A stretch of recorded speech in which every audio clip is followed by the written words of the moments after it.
Hello dear students, welcome. आप सबका बहुत बहुत स्वागत है। आज मैं आपको असेसमेंट 5 करवाने जा रहा हूँ। ये हिंदी मीडियम की रहेगी, सामाजिक विज्ञान की कक्षा 8वीं की 21 अक्टूबर की रहेगी।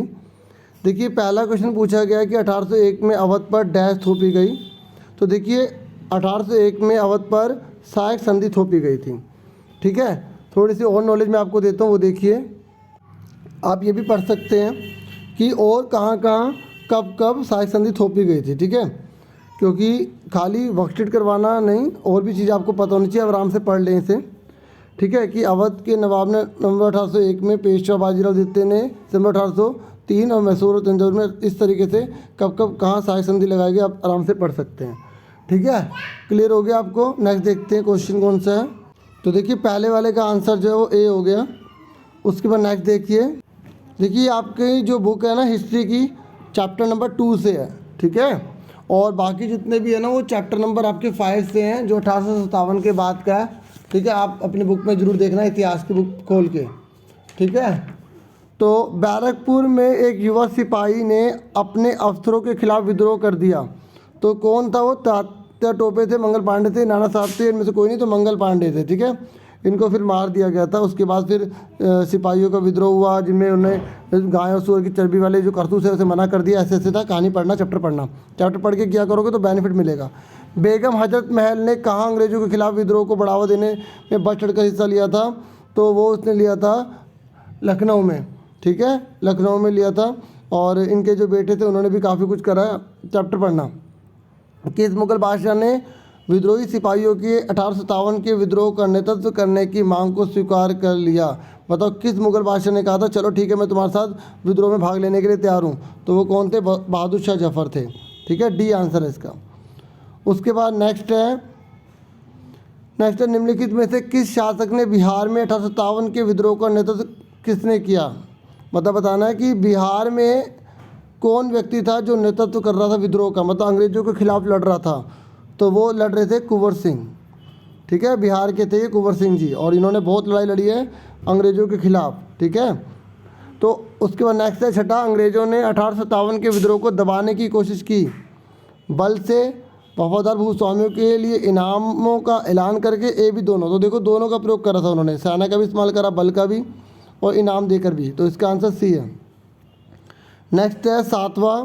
ये कह रहा है 1857 के विद्रोह के बाद भारत के गवर्नर जनरल को ओहदा दिया गया। देखो, ब्रिटिश सरकार ने फिर, जब आप लास्ट चैप्टर के पेजेस पर आ जाएंगे तो देखा, आप पढ़ेंगे किस तरीके से ब्रिटिश सरकार ने दोबारा से पूरे देश पे कंट्रोल कर लिया। तो उसके बाद उन्होंने जनरल को वायसराय कहना शुरू कर दिया। क्या कहना शुरू कर दिया? वायसराय। बी आंसर है इसका। कह रहा निम्नलिखित में से कौन सा 1857 के विद्रोह का परिणाम था? मतलब कौन सा रिजल्ट निकला जब 1857 का विद्रोह हो गया? तो क्या अंग्रेजों ने क्या तरीका अपनाया? फिर क्या करा? सेना में भारतीय सैनिकों का अनुपात घटाया, बिल्कुल सही। गोरखा, सिख, पठान सैनिकों की संख्या बढ़ाई गई। अब अंग्रेजों ने कहा अलग अलग रखेंगे तो सब पर कंट्रोल हो पाएगा और सब एकजुट नहीं हो पाएंगे, इसलिए अंग्रेजों ने क्या करा? सबको अलग अलग को अपनी सेना में भर्ती कर दिया। सैनिकों को, भारतीय सैनिकों को कम कर दिया, अंग्रेजी सैनिकों को बढ़ा दिया, और ईस्ट इंडिया कंपनी के सारे अधिकार ब्रिटिश साम्राज्य के हाथ में सौंप दिए। मतलब ब्रिटिश जो थी, जो ब्रिटेन था, उसके हाथ में सब कुछ आ गया। तो इसका डी आंसर है। ठीक है, ठीक है। नेक्स्ट है 9th और 10th। आपको पता होना चाहिए कि कथन और कारण क्या होते हैं। सबसे पहले ऐसा कोई भी क्वेश्चन आता है, हमें देखना पड़ता है कि दोनों ट्रू हैं या फॉल्स हैं। ठीक है, उसके बाद देखना पड़ता है जो कारण लिखा है, क्या इसी वजह से ये चीज़ घटी थी? क्या इसी वजह से ये चीज़ घटी थी? ये पता लगाना है। अब देखते हैं पहले सत्य असत्य।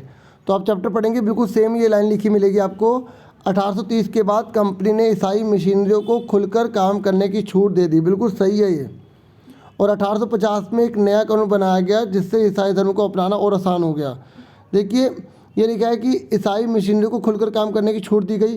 क्या इसका कारण यही था कि ईसाई धर्म अपनाया गया था या आसान हो गया था 1850? देखो, 1850 तो भविष्य में आया था ना, और कोई भी जो कारण होता है वो पहले होता है।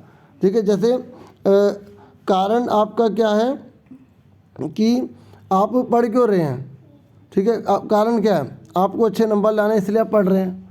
ठीक है, तो कारण आपका पहले से डिसाइड है ना, अच्छा पढ़ रहे हैं तो भविष्य में जो चीज़ होनी है उसके बारे में आप कैसे पूरा सही से आंकड़ा तय करेंगे?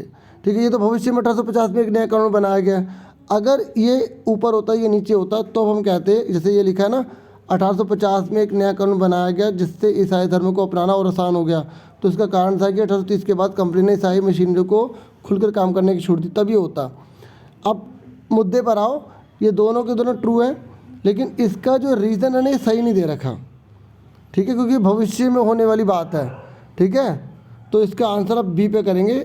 बी पे तब टिक करते हैं जब इस लाइन के अकॉर्डिंग बात हो, दोनों सही हो लेकिन कारण सही से व्याख्या ना कर पा रहा हो उसके बारे में, तो हम क्या टिक करेंगे, बी करेंगे। नेक्स्ट है 1824 में सिपाहियों ने समुद्र के रास्ते बर्मा जाने से इनकार कर दिया।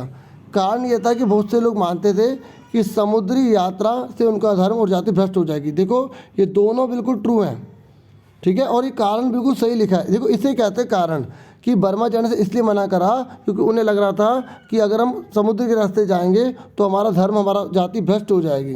उन्होंने सड़क से जाने के लिए मना नहीं किया था, तो कारण बिल्कुल सही लिखा है, दोनों ट्रू भी हैं, तो इसका ए आंसर हो जाएगा। ऐसे ही किया जाता है। और अगर नहीं आया तो 2-3 बार सुनिएगा, समझ में आ जाएगा।